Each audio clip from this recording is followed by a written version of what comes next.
பாமக கூட்டணி அது எதிர்பார்த்ததான் ஏற்கனவே பாமக அதிமுகவோட இருந்திருக்கு.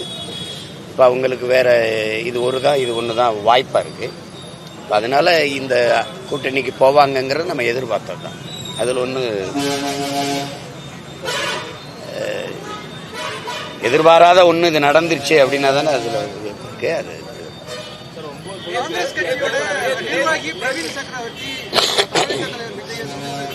சொல்லியிருக்காரு. காங்கிரஸ் கட்சி தலைவர் வந்து நாங்கள் கூட்டணியில பலமாக தான் இருக்கோம், எந்த ஒரு சங்கடமும் இல்லை அப்படின்னு சொல்லி தெரிவித்திருந்தாங்க.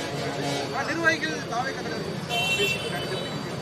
ஒரு தெளிவான ஒரு முடிவுக்கு ஒரு கருத்து இருக்கும், ஒரு பதில் இருக்கும், குழப்பத்துக்கு இருக்காது. இப்போ இந்த குழப்பத்துக்கு பதில் சொல்ல முடியாது நம்ம, புரியுதா உங்களுக்கு? அதை போய் நம்ம பேசிட்டு வேண்டியதில்லை. ஐயா நீங்க என்ன இல்லாத சில இதை அறிவிக்கலை. இப்போ என் தங்கச்சி வந்து பவானியில் போட்டிடுது, அது சொல்லலை. அந்தியூரில் போட்டிடுறாங்க, அது சொல்ல. தம்பி கொண்டு வந்து விடலை. இவர் மொடக்குறிச்சியில் போட்டிடுறாரு தம்பி அருண், அது சொல்லலை. 21 பிப்ரவரி 21 மாநாட்டில் மொத்தமாக 234 அறிவிப்போம், அதனால அது சொல்லலை. இப்போ எல்லா குறையும் எல்லாம் தேர்வு பண்ணி அப்படி இருக்குது. அங்கங்கே வாய்ப்பு கிடைக்கும் போது சொல்கிறோம், வேலையை பிள்ளைய முன்னாடி செய்யட்டுங்கிறதுக்காக. 21 மொத்தமாக அறிவிப்போம்.